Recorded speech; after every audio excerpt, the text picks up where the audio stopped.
Tarzan know where Tarzan is going. Right? You saw that commercial.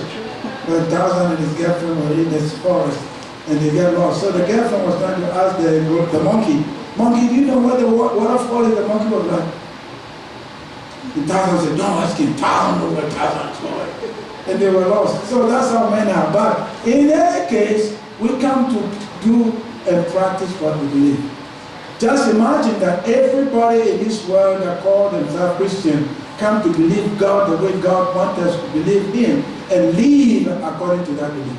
Just imagine how beautiful, how mighty, how forgiving, how glorious, how everything in this world will be a different taste to everybody. But some people believe they are better than other people based on the color of their skin. So that's how they live their life. Some people believe that for men, especially some of the women, if you're like me, 5'6", you're not tall enough. So a man has to be 6 foot, 6, 7 feet tall. Then the women say, "Oh, he's very tall. If you see him, he's like this and like that." That's what you believe that So I beg you, try to believe the right thing. Because the more you come to believe the right thing, especially the things of God, the more you can practice them easily. A lot of us have arguments about God's things. No, you shouldn't argue with God's things. Everything that God asks us to do is for our benefit, not for Him. Okay, so we are talking about faith. Faith is how you put your belief into action. When you believe something and you don't put it into action, it's just a proposition. It's just a proposal. If somebody proposed to you, "Will you please marry me?" and you don't say anything, that proposal will be hanging in the air forever. Everywhere you go, you hear the echo, "Will you please marry me? Will you please marry me? Will you please marry me?" You turn to the left, you go to the right, you go in the moon, you go in the sea, "You will please marry me." Until you take action, it will never go away. But if you say, "Yeah," then something happens. Okay? So if you believe God called you to get married, if somebody proposed to you, take action. Anyway, enough with the joke. So we are talking about faith. Okay, tonight, this morning I want to talk about faith and time. You know, for your faith to be very resultful, rewarding to you, you also have to know how and when to exercise the faith. Time is of a very important essence to all of us. You know, and there is a very favorable passage in the Bible that I want to read for us, and you can read with me in the book of Esther. Esther, chapter 4. The book of Esther, chapter 4.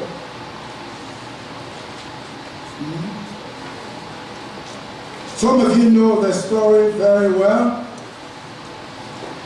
You know the story very well. We start from verse 6. It said in verse 6 of the book of Esther, chapter 4, that so Hatak went out to Mordecai in the city square that was in the front of the king's gate.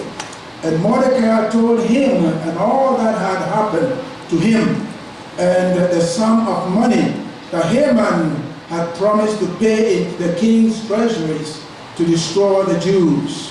He also gave him a copy of the written decree for their destruction, which was given at Shusha, that he might show it to Esther and explain it to her, and that he might command her to go into the king to make supplication to him and plead for him for the people. So Hatak returned and told Esther the words of Mordecai. Then Esther spoke to Hatak and gave him a command for Mordecai. All the king's servants and the people of the king's province know that any man or woman who goes into the inner court to the king who has not been invited or called, he has to but one law to put all of them to death, to cut off their head, except the one to whom the king holds up and out a golden scepter, that he may live. Yet I myself have not been called to go into the king these 30 days. So they told Mordecai Esther's word, and this is what Mordecai said, and this is the key to understanding everything. Mordecai told them to answer Esther, do not think in your heart that you will escape in the king's palace any more than all the other Jewish people. For if you remain completely silent, at this, the key is time. At this time, relief and deliverance will come or arise for the Jews from another place. But you and your father's house will perish. Yet, who knows whether you have come to the kingdom for what? Such a time as this. There are two terms mentioned of time. If you keep silent at this time, relief will come from somewhere else. But who knows? Just who knows? Peradventure, parenthetically, who knows? Just who knows that God has placed you in this place for such a time as this. Father, we thank you for your word. We want your word to be a lamp unto our feet and a light unto our path. Bless our heart with your word and give me the ability to explain the oracles of God, that we all will have understanding. For David said, if anyone boasts, let them boast because they understand the Lord. Who knows? You might have been brought to a pastor for just such a time. You might have just been brought to this church for such a time. You might have been born in that family for such a time as this. There were many that have been born in your family and they died. You could have been born 50, 60, 100, 200 years ago. But you were born for such a time as this. And there is a reason for that. So I want you to put into consideration that wherever you are as a Christian, the first question you need to ask yourself, have I been brought to this place for such a time as this? Did I join the military this time, this era of my life? Because God has brought me into the military for such a time as this. Some people join the military when they are 18. Some people join when they are 32. Some people join in between 30 and 20. Some people join after 30 years. And some people join and stayed for 4 years and get out. Some people didn't even finish the 4 years. Something happened to get out. Some people staying for 17, 18, 20 years. Some people 23, 24. What's my friend's name? Dr. Matlock, he's staying for 32 years. Okay? He's a medical doctor. But who knows whether you have been brought to this place in this life for such a time as this. Think about it. The reason why that is important for us Christians is that if you are a Christian, nothing in your life becomes an accident. If you are a Christian, nothing in your life is a coincidence.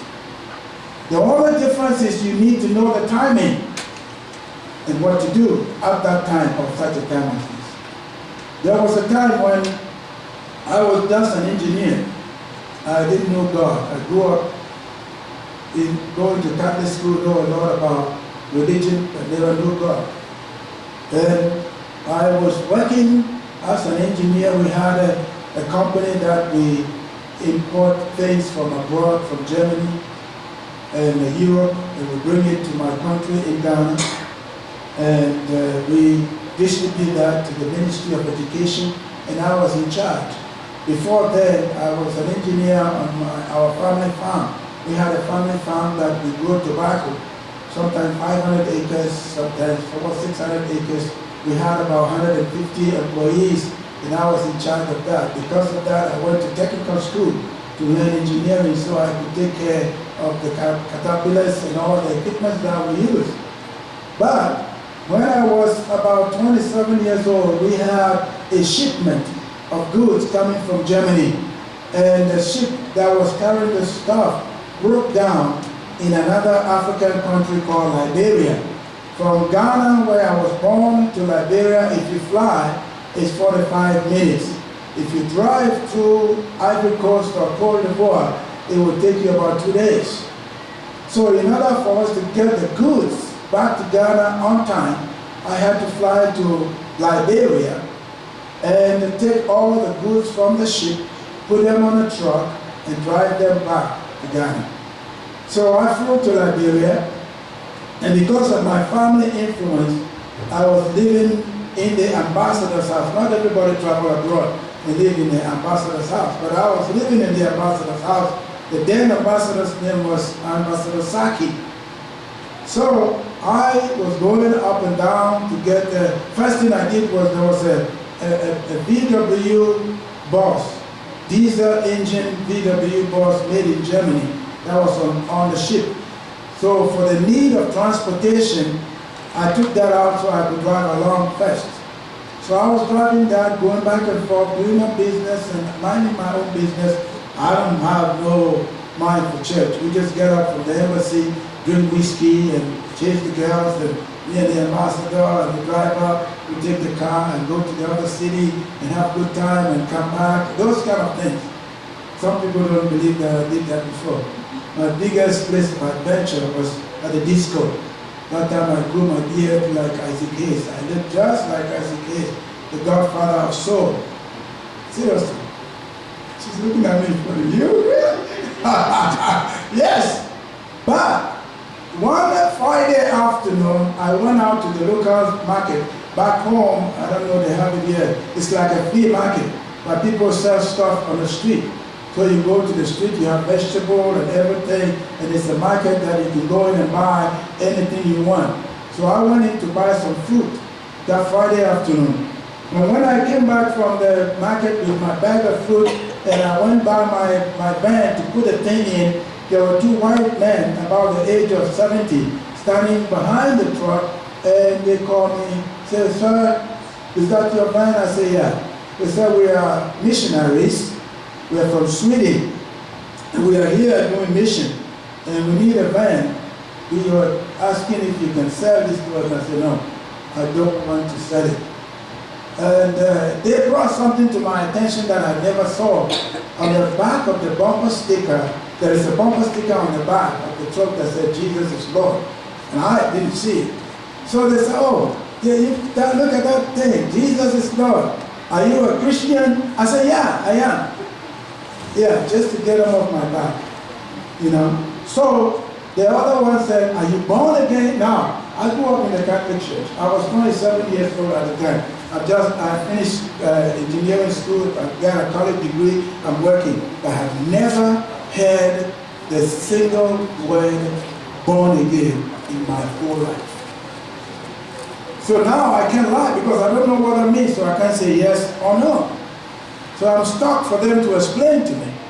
So they said to be born again means that you personally have to accept Jesus as your personal Savior. You don't become a Christian because you're born in the church or because your father is a preacher or because your mother. No. You have to make a consensus, judicial decision by yourself to accept Jesus. That's what it means to be born again. So I said, well, I haven't done that before. I was baptized in the Catholic Church. They sprinkled really well on my head. I was confirmed. I went to catechism, but I never asked Jesus. You know, so they invited me to a prayer meeting that Friday. So I won't say that side. That is going to be fun. I won't say the side that is so interesting. So I went to the prayer meeting, and then they prayed for me, but nothing happened.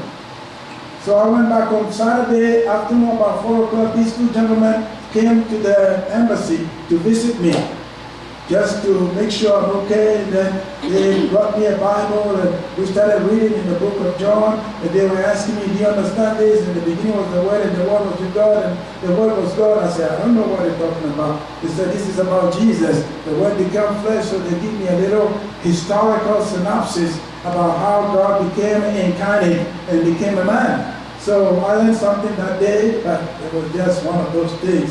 Then you say, yes, sir, yes, sir, yes, yes, yes. And not that you have interest. Just want to get them so you can go back and drink the whiskey and all kinds of stuff. So they left. Then they invited me to church on Sunday. And that service starts about 9 in the morning. But 8 o'clock in the morning, these two gentlemen came to my house again to make sure that I was going to go to church. Now, I can't refuse it. I mean, in Africa, we respect white people very highly. So for two older white gentlemen to come to my house, meet me on Friday, come to my house on Saturday, come to my house on Sunday morning, I can't doubt them anymore. So myself, the ambassador, his wife, and the driver's name was Kwame, they dressed up. So we all sat in the embassy car with a flag in the front and we drove to the church. And when we got there, the church was full of about 600 people, mostly young people. We were sitting in the back. And the pastor, fortunately, is from Haiti. His name was Joel Leroy. He was a Baptist minister teaching at the Baptist Lord Terror Mission in Liberia. And got saved in a Pentecostal church and baptized in the Holy Ghost, so the Baptist people kicked him out. So he came and joined the Swedish Pentecostal, and he was the pastor of this church. And that guy, he lives in Tulsa now. Every October, if you are here, October, we all will go there, or we'll invite him here.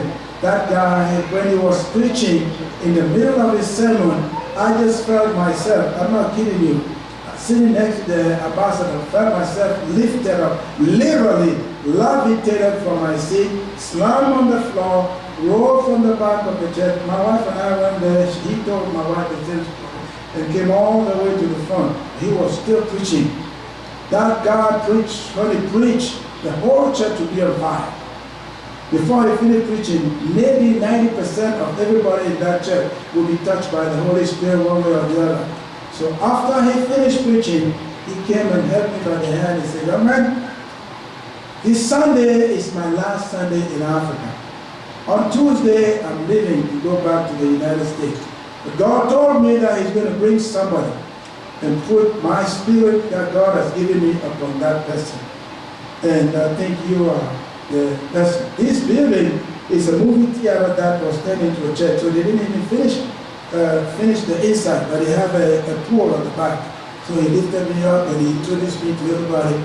This is the vision that God has given me, and this is the fulfillment of the vision. So they let me at the back, I changed my clothes. The same day, they baptized me. And as soon as I came out of the baptismal water and the elders laid hands on me, I was filled with the Holy Ghost, started to speak in tongues and pray out loud like a maniac. And from that day till I'm standing here, my life has never been the same. I did not go back to Ghana. I sent all the things to my company, and I told them I'm going to preach. They thought I was crazy. Because at that time, my uncle said, we don't know anybody in Africa that makes even $75 a month for preaching. It's not like today, when you have pastors having airplanes, 2, 3, this and that. So from that time, I've never left ministry to today. I've never done any job. I worked in between 1 year here, 2 years here, 3 years for the government, but professionally, I've been a preacher from June 22nd, 1982 till today. Amen. Okay, what am I saying? I think God just sent me to Liberia for such a time as this, just to get me saved. God just took me out of the convenience, the comfort of my home, because my father was an elder, a chief, with all kinds of devil worship, nature worship. I tell you all the time, those days, when you go in front of our house, there's a big idol made out of clay. Every day before we eat, my father would take a piece of the food and the meat and go put it before this clay idol to eat. And clay idol don't eat. You know, we all thought the clay can eat. You not knowing, as soon as they put it down and go away, the dogs would come and eat it. So we thought, we thought the clay was eating the food. So for God to take me out of my comfort zone, out of my family, out of my kindred, out of all the obstacles and the things that would have brought me never to believe God, and plug me into Liberia for such a time as this, and bring 2 missionaries to come and meet with me and offer me and usher me into the presence of God with the reality, not a hypothesis, not a theory of Jesus, but a personal relationship with Jesus that changed my life. Because of me, all my family is saved now. For the last 20 years, my twin sister, I'm a twin, I have a twin sister. All my family is saved now. I'm working on my nephews and nieces now to get them saved. They are so hooked on this iPad and iPhone, and they can't hear anything you tell them about God.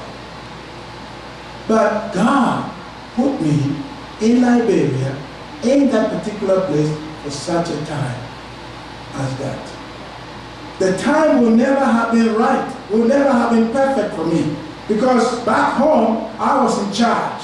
I was a Muslim before I became a Buddhist. So even at this time that I'm telling you, my business partner that we work together, his name is Alhaji Fatah. We were Muslims. I was a practicing Muslim even in this condition. And if God has not taken me out of my comfort zone to Liberia because of the Islamic influence and the business influence and the corruption, I used to stop every time. If you saw me those days at 27, I have about 3,000, 4,000 cedis in my socks. I mean, money was not my problem. I was driving a brand new Volvo at that age, you know. So God has to pull me out a little bit such a time as this. And what I'm saying to you is, if this God is going to work for you and with you, everywhere you are, you have to watch the time. God may have put you there just for such a time as this, not for you to work and make money only, not for you to just make friends only, but to use you, to change you, to transform you, so the rest of your destiny that has been lost in the cloud and the forces of evil will be defined and declared, and you can live from there and know what God wants you to do for the rest of your life. I never loved anything better or more than preaching. You don't have to pay me a dime to preach. Just wake me up and say, preach. I don't ask for, I won't even ask you for offering. I love it so much that I do it all the time. But watch your life. See what God is doing. And ask the same question that Mordecai asked Esther. Am I here? Did God put me here for such a time as this? If the answer is yes, then I'm going to tell you what you need to do. Number one, if you look at Esther, you will know that Esther was a Jew. Esther was not an Assyrian. This is the Assyrian king Artaxerxes. Okay? So Esther was a Jew, and by right, the Assyrian king was not supposed to marry a Jew.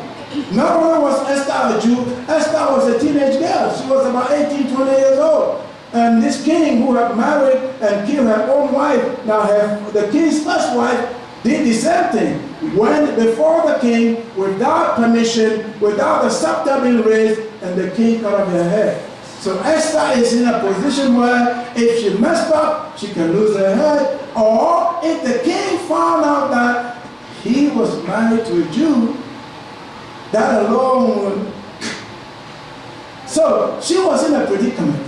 She cannot expose her identity, and she cannot do anything contrary to the law. So what is it that we can learn? The thing that I say all the time, and I want you to understand this from God's perspective, from a divine perspective, from the power of the kingdom, it does not matter how you get to where you are. What matters is what you do when you are there. The first thing you need to understand is that when you walk with God, it doesn't matter whether the black people, excuse my expression, came from Africa on a slave boat. Okay? It doesn't matter why the piece of this land was taken away from the Mexicans, and the Mexicans have to migrate to their own land as immigrants and foreigners. It does not matter. It doesn't matter whether you join the army by default, or you have a baby by default, or you get your job that you don't like, but you just do it. It doesn't matter even if you are in the street. What matters is what you do when you are there. It doesn't matter whether Esther was a Jew, whether she was young, whether she was anything. What matters is what Esther is willing to do for such a time as this, where she was. What are you doing where you are? Maybe even coming to this church is an appointment from God. God brought you here.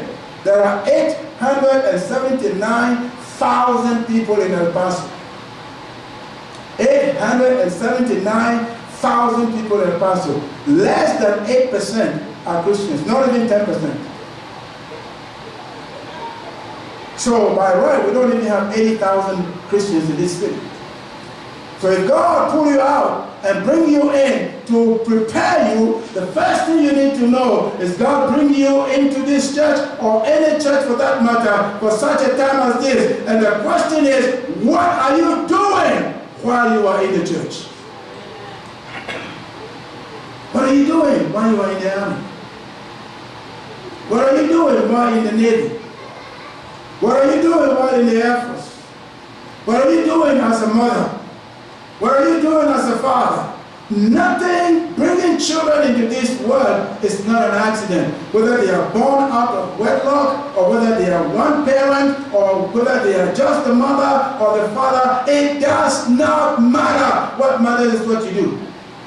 And my proposal to you is for your faith to be activated. You have to think very carefully. You have to be very rational. You have to be very diligent. You have to be very consistent. You have to be very faithful to do something wherever you are. When you go to the supermarket, you don't just go and take that wheel and walk around to the back of the supermarket and look at all the milk and the eggs, and then you come to the meat aisle, look at the pork, the chicken, and the beef, and then you go to the fish aisle and look at all the salmon and red snappers, and then you go to the vegetable, look at the corn and the apple, and drop it down and go home. No! Some of you drive 30, 40 minutes just to buy something for $5. Yeah. Some of you drive 30 minutes to go to, what is the thing on post? The commissary, just to pick a bunch of apples. And you can't drive 30 minutes to come to church. Yeah, you drive 30 minutes to get coffee. When I'm coffee hungry and I need Starbucks, sometimes I drive about 30 minutes, 45 minutes to look for the next Starbucks to buy my coffee. So if I say I can't drive to church, that's not fair. That's not reasonable. I told you this story before. When I was growing up, I had a girlfriend. The girlfriend lived about 5 miles away from my village. And because of the parents lived there, so I have to walk from my village to her village every night. Now, there are 2 cemeteries that you have to cross. When you leave my village, there's a cemetery. Before you enter a village, there's a cemetery. So here's the test now.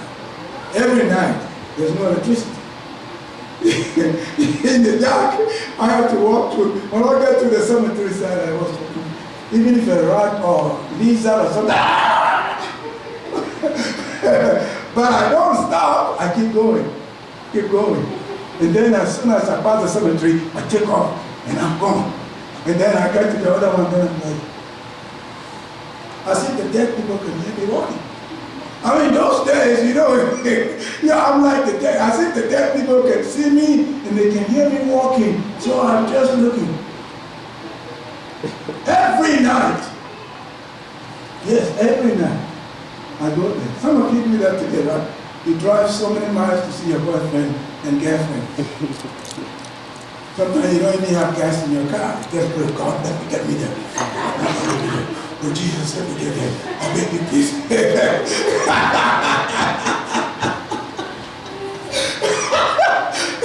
If you can do all of that, why you there? Why don't you do something for God?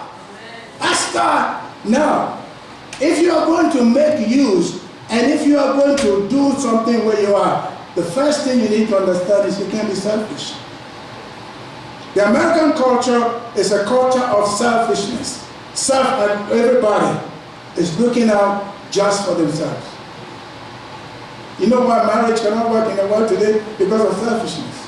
Everybody going to marry to look something for themselves.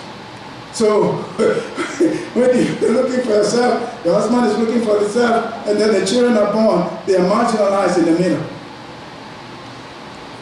I mean, ladies, don't get me wrong, right? Some of you spend more time dressing yourself up than you spend looking out for your children. Some of you spend more time putting on makeup than you spend talking to your kids. Yeah. Some of you, listen to me, this is not a bad thing, but if you equate your time and you spend more time putting lipstick and makeup, eyebrow, this and that, than you talk to your kids in a given day or given week, you fail already. Guess what? 6 o'clock, you have to wash all those things up and go to bed. Your kids are still there. So what you do is very important, because doing something is like sowing a seed. If you don't sow the seed, you will never reap anything. If you don't invest in your children and you invest in hairdo, makeup, high heel, this and that, they will all be rotten and they will all lose the possibility of becoming something. But American culture is so idiosyncratic, personally first, selfish, that we all look into ourselves, what I want, more than anything else. Husbands are they're looking for what they need. Wives are looking for what they need. Children are hung up. And your children probably can talk to their friends' mother or their friends' parents, but they can talk to you. That's not good. The value that you give your time is how you prioritize it.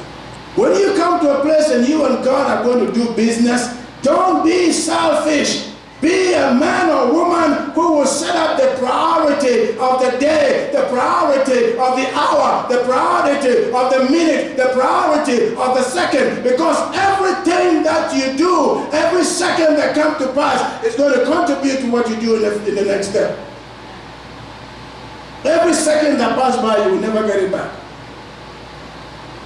So it is important to know what time is it and what are you going to do where you are. I just use the children thing as an example. I know some women who marry 2 men because they want to get alimony from 2 sides. Okay, so I know this woman in Colorado. She got married 2 men. It might be known to them, they've also have them, so this one is giving alimony, this one is giving alimony, and she's working. She drives a brand new BMW. All her children are in jail. The children grow up headless, like chicken without head. There was no motivation, no direction. The only thing that they can turn to is the drug and the gang in the community. So she's striving to get 2 alimonies so she can maintain a brand new BMW and live in a 300-400 what do you call those apartments? Condominium in an elite community. And all the 3 children are in jail. I'm not saying it happened because of her, but she must have done something wrong. Oh yes, she will still focus on herself, consume with herself, the convenience of life. Her priority of life is to enjoy. Put those heels, 1 and 4-inch heel, every color match from the foot to the hair and the ring and everything, and your children are in jail. But that's the American culture, the prediction of American culture, the imposition that American culture put on all of us is to be selfish. We who are from villages like Haiti and Africa, our culture is communal. We live in community. We care for one another. If I was living in Africa, I don't need to call Brother JJ and say, I'm coming to your house. I'm coming to eat. And then Rachel will have to go, Pastor Kofi. No, I just walk in there any day, any night, any hour. I'm hungry. And whatever is there, they will offer me to eat. They will never question. Well, why you didn't call me before you come? That's not, but in America, if you're going to see your son, you got to call him before you go. If you don't call him before you go, you will be in big trouble. Because the culture is selfish, idiosyncratic. Everybody look out for themselves. And you know how they say in America? Everybody for himself and herself, and God for us all. Thank God Esther was not selfish. Esther was the only Jew that had the open door, the opportunity to enjoy the splendor and the prosperity and the riches and the fame. Now in those days, if you're a queen wife, you have entourage, you have eunuchs, men that are castrated to serve you. You have girls around you that put your makeup, put your hairdo. You have a house full of treasure, shoes, and everything that you want to enjoy. You have everything provided for you. All you have to do is breathe.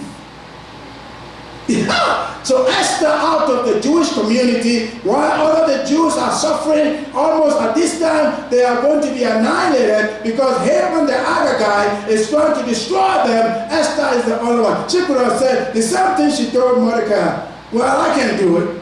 If I go before the king unnoticed, you don't know, won't you hear when the king killed his first wife and you are telling me to go and die for you? I'm going to do it. I'm the queen. Don't you know that?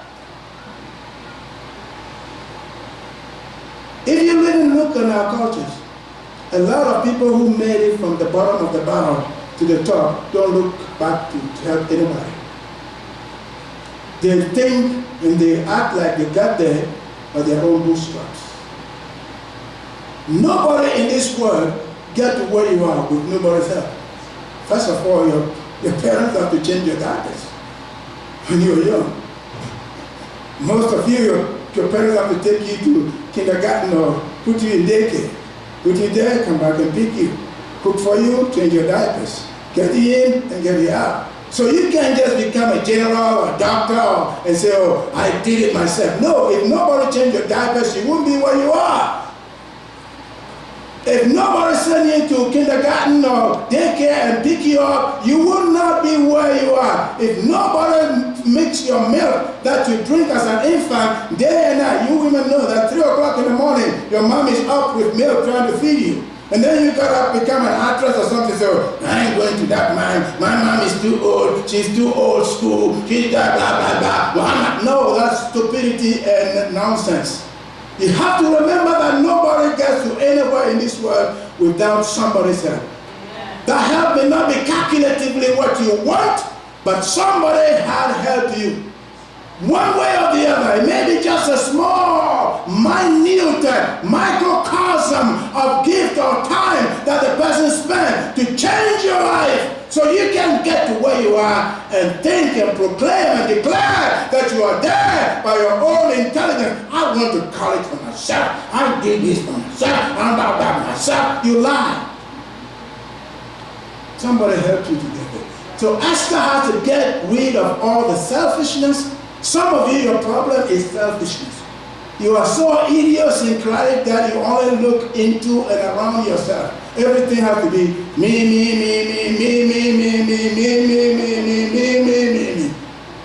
Every day, every hour. If you do that, you will not get God to bless you. Because when God bless you, you won't share with anybody. God knows that if you put Esther in the palace at such a time, I'm talking about timing and what you do. At such a time, Esther will come to a place where she will leave her selfishness, fear, everything, and look out for the Jewish people. That's why God put her. God knew that if He took me to Liberia and saved me immediately, I would translate and transfer into ministry. You go, last time I was in Philadelphia preaching, some missionary guys went to the Ivory Coast and they were having a ministry, a leadership training for pastors. As soon as they mentioned my name, half of the pastors in that room stood up because most of them got saved because of my ministry. When I was in seminary, the church I planted is still there. I was the only student that planted the church. You know, so even if I don't have a large church, there's nowhere, even in America, you go to New Haven, Connecticut, you go to Springfield, Massachusetts, you go to New Jersey, you go to New York, you go to North Carolina, you go to Georgia, you go to Chicago, you go to Florida. If you mention my name, 1 out of 10 churches, somebody there may be saved because of me. And if that's all I was saved to do, I am satisfied. I may not have a Cadillac. I may not own an airplane. I may not own a church with 30,000. But when I go to heaven, I will see many, many faces that are there because God put me on this place for such a time as this. And what I do, and I'm continuing to do, is to make use of that time selflessly. One of the primary things that Esther did is to be selfless. The second thing that Esther did is that Esther was able to walk into God's providence. Everybody say God's providence. You see, when you know or you come to understand that nothing in your life is by accident. You know something that I say all the time? Where's man? Oh, it's skeleton. Okay. I said God works all things together for good to those who love him, right? He works the good, the bad, and the ugly all together for good. So like I said last Sunday, you don't have to be perfect. If Jesus said he didn't come to die for perfect people, you don't have to be perfect. You just have to be faithful. You just have to be committed. You just have to be consistent. You just have to be diligent. That's all God needs from you.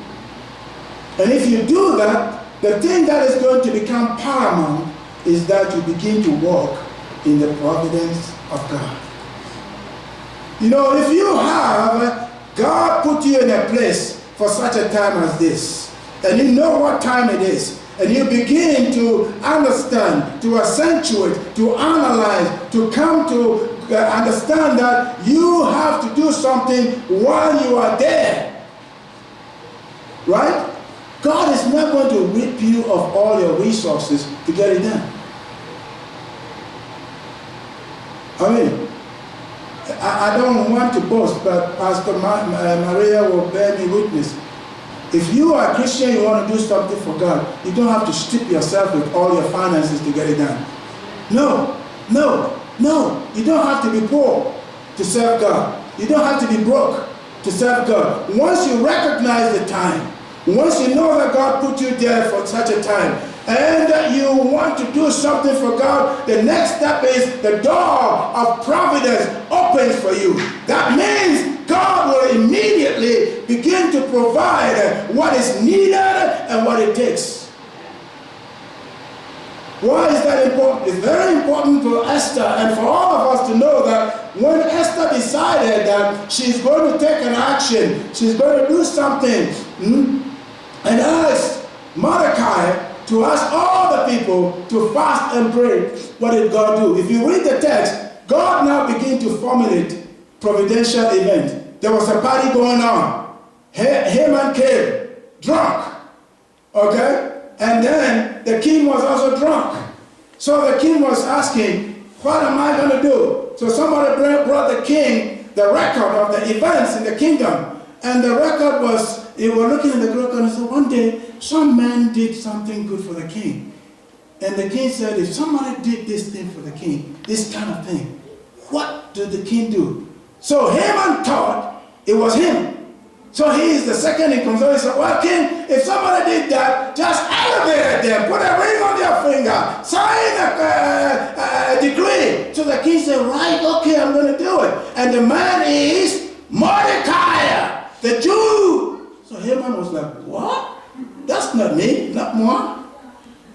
You mean you're going to have to? So Haman now begin to dig a hole, build a gallows, so he can lie, descriptively lie, so Mordecai can get out of the picture, so the promotion can come to him.